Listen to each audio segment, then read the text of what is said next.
56º encontro do Ponto de Memória e Inventário Participativo de Galópolis, nós debatemos sobre as etapas da pesquisa histórica sobre o futebol amador de campo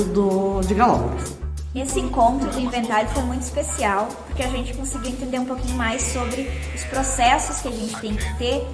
sobre uma ideia de pesquisa histórica, o que a gente tem que ter de cuidado, como que a gente pode pesquisar com as fontes que nós já mapeamos, além da gente reforçar que a história é um caminho que a gente vai construindo aos poucos e a gente sempre tem que ter uma visão muito crítica para conseguir pensar de todas as formas possíveis sobre o que essas fontes estão trazendo para a gente.